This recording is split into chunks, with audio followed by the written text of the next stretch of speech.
ఏమండి అటు చూడండి. విచ్చిపోతే లేక నుంచి నువ్వు తిను మావయ్య. ఏ ఇంటికి నా కోసం వచ్చావు, నిన్ను నేను గౌరవించుకోవాలి కదా. అది మా నాన్న కూర్చుని ఉయ్యాల వల్ల. ఆహా, రేపు ఆయన చచ్చిపోతే ఎవరు కూర్చుంటారు? ఆయన బూడిద పోసి పెడతారా? సులోచన రఘు లేడు, ఎందుకు అలా అరుస్తారు?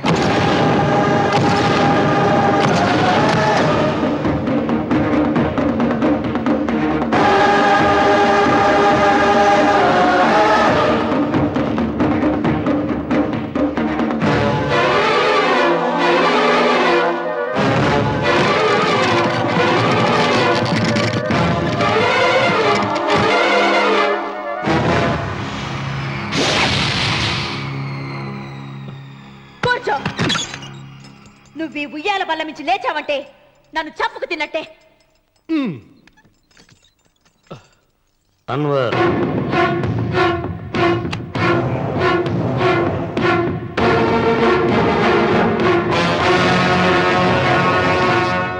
నువ్వు కూర్చో మావయ్య. సులోచన, బుద్ధి లేకుండా ప్రవర్తించకు. వేప చెట్టుకు పాలు పోసి పెంచినా అది చేదుగానే ఉంటుంది, కానీ తీయగా మారదని ఆయన ఎన్నిసార్లు చెప్పినా ఆయన మాట వినకుండా నీ అడుగులకు మడుగులెత్తాను. ఆయన ఎవరనుకుంటున్నావు? ఈ ఇంటికి పెద్ద. దేనిలో పెద్దండి? హత్యలు చేయడంలోనా, పక్కవాడ పొలాలు ఆక్రమించుకోవడంలోనా? వీధిలోకి వెళ్లి పసిబిడ్డని అడిగినా చెప్తాడు ఆయన ఎంత నీచుడో హంతకుడోనని.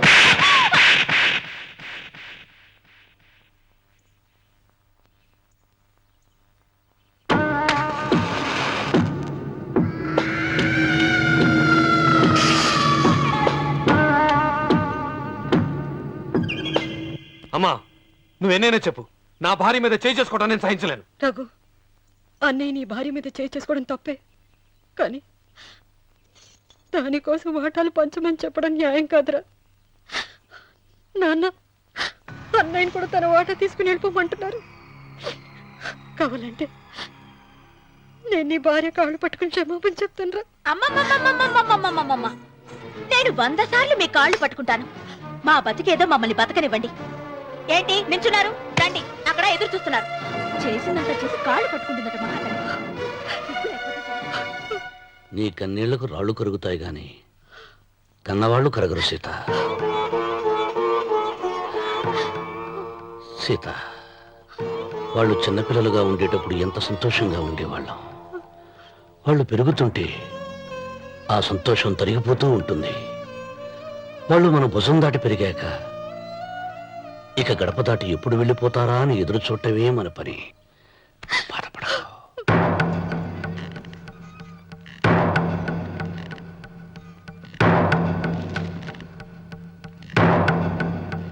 ఇదేంటి లారి గారు, ఆస్తి మాత్రమే 3 వాటాలుగా రాశారేంటి? అమ్మ నగలో నాకు వాటా ఉందిగా. ఆ నగల గురించి కూడా దీంట్లో రాయండి.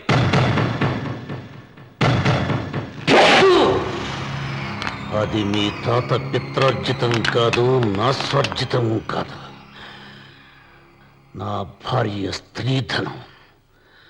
అందులో వాటా ఎవరికి రాదు, లేదు. ఓహో, అమ్మ గదిలోకి వచ్చి ఏడిస్తే నా మీద ప్రేమ అనుకున్నాను. నగలివ్వాలని ఏడుపా. ఈ ఏడుపేదో నన్ను కనక ముందు ఏడవాలి.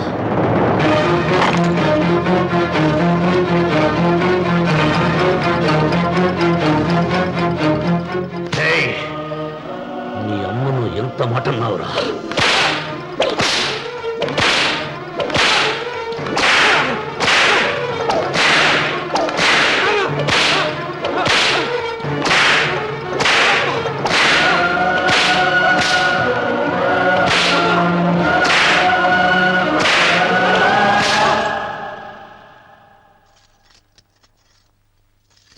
మీరేం పెద్ద మనిషి అండి? పెళ్ళైన కొడుకుని కొడతారా? ఆస్తి ఇవ్వడం ఇష్టం లేకపోతే ఇష్టం లేదు అని చెప్పండి. కూలి చేసుకుని బతుకుతాం, లేదా ఆలయం ముందు అడుక్కు తిని బతుకుతాం. ఇప్పుడు ఆయన మీ కొడుకు కాదు, నా మొగుడు. నా మొగుణ్ణి కొట్టే హక్కు మీకు లేదు.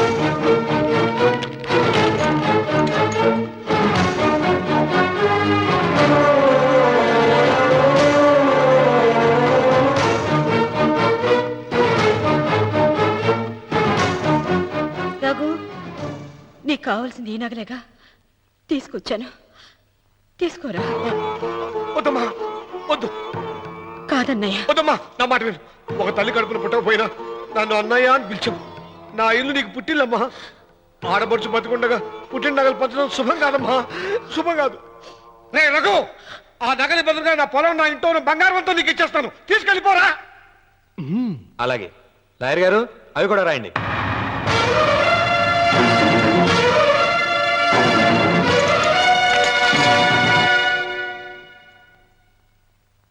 నాన్న, నాకు ఆస్తక్కర్లేదు. నేను మీతోనే ఉంటాను. మరదల్ని కొట్టే సంస్కారం ఉన్న కొడుకుని ఇంట్లో ఉంచుకునే సంస్కారం నాకు లేదు. వెళ్ళిపో.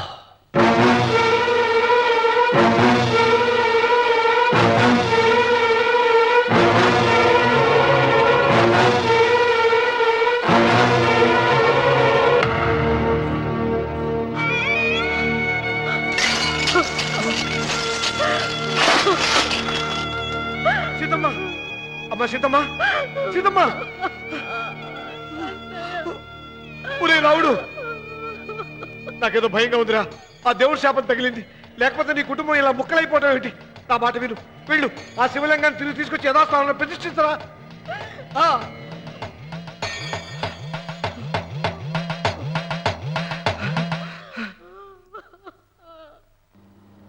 ఇదేమిట్రా రావుడు, శివలింగాన్ని తీసుకొస్తానని బయలుదేరి ఆలయం దగ్గర తీసుకొచ్చావేంటి?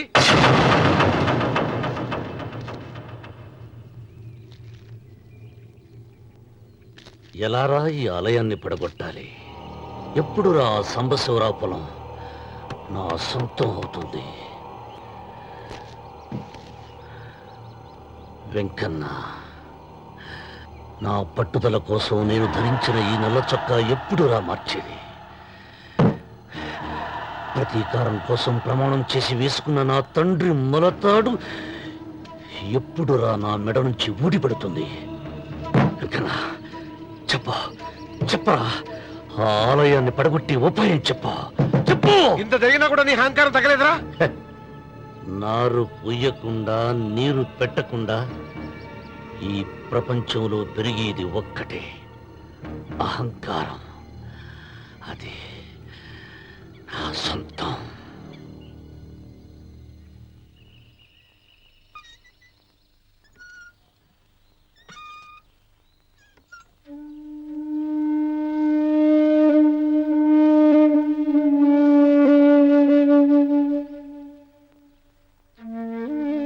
పిల్లలు వెళ్ళిపోయారు,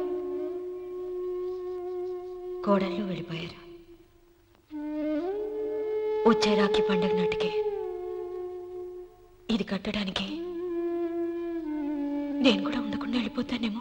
చచ్చా, అవే మాటలమ్మా. నువ్వు నిండు 100 ఏళ్ళు బతకాలమ్మా. 15 రోజులు కూడా పిల్లలు లేకుండా బతకలేకపోతున్నదని 100 ఏళ్ళు ఎలా బ్రతకలన్నయ్య?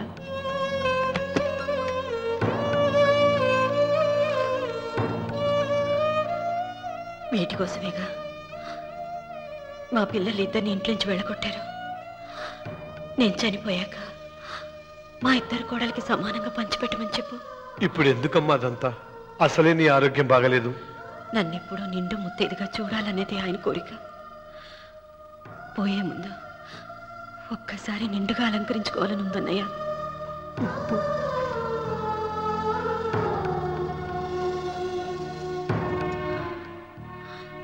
ఈ అన్నయ్య లేకపోతే నా ఈ కోరిక తీరేది కాదు. నీ చేతులతో అలంకరించన్నయ్య.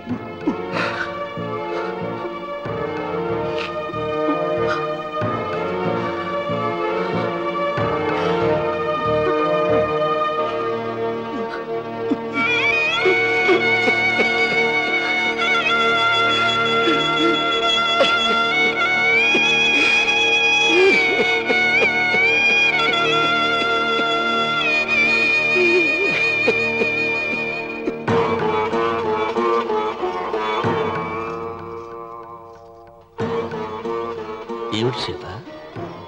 వడ్డానం పట్టట్లేదు, సరిగ్గా పెట్టండి. పేరంటానికా? భర్త ముందు అలంకరించుకుని కూర్చోవడం కంటే ఆడదానికి వేరే పేరంటే ఉంటుంది చెప్పండి. ఏమండి, మీరు ఉత్తమ జాతి స్త్రీ రెండో కోరిక కోరదు అన్నారు. అందుకే మిమ్మల్ని అడగలేకపోయాను. కానీ చనిపోయే ముందు నీ ఆఖరి కోరిక ఏమిటి అని అడుగుతారు. నా ఆఖరి కోరిక ఆ శివలింగాన్ని తీసుకొచ్చి ఇంటి ముందు ప్రతిష్ఠించండి. సీత, పళ్ళు గట్టిగా ఉంటాయని, నాలుక మెత్తగా ఉంటుందని మనం పళ్ళకే ఎక్కువ విలువనిస్తాం. వయసు పైన పడుతుంటే ఒక్కొక్క పన్ను రాలిపోతుంది. వయసు పెరుగుతున్న కొద్దీ ఒక్కొక్క బిడ్డ దూరం అయిపోతాడు. కానీ నాలుక మాత్రం భర్తకు భార్య లాంటిది, భార్యకు భర్త లాంటిది. బ్రతికినంతకాలం తోడుగా ఉంటుంది. బిడ్డలు దూరం అయిపోయారని ఏదోదో మాట్లాడుతున్నావు. సీత, నా మీద కోపం వచ్చిందా?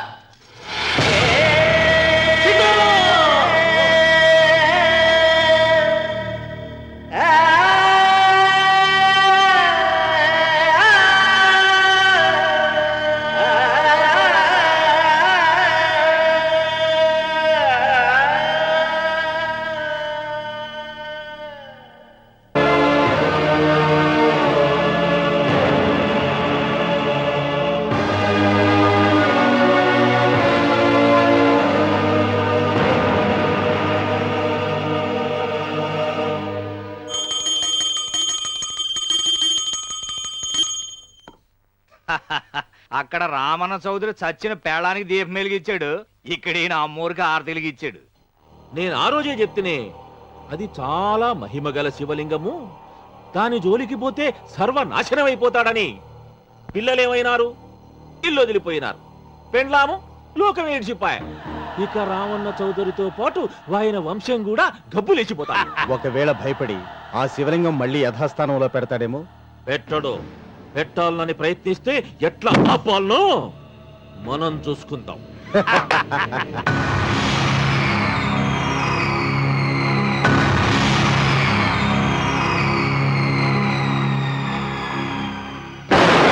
ఆలయాన్ని పడగొట్టించి ఆలయమే లేదు కాబట్టి ఇక పొలం ఎందుకని ప్రశ్నించి అప్పుడు నా స్వాధీనం చేసుకుంటాను.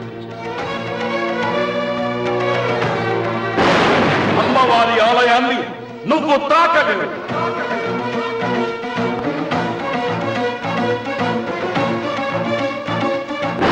ఆ ఆలయాన్ని పడగొట్టక్కర్లేదండి.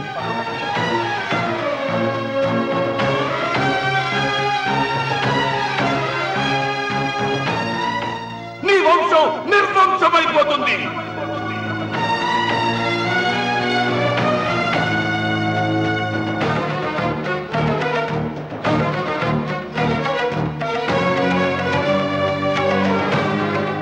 ఆ శివలింగాన్ని తీసుకొచ్చి ఇంటి ముందు ప్రతిష్ఠించండి.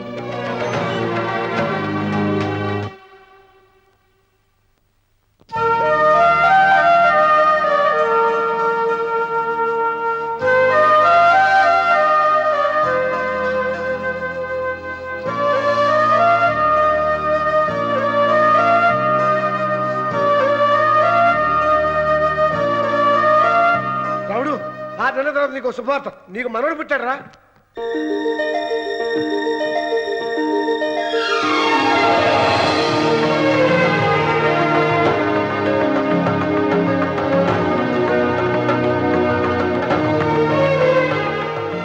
మావయ్య,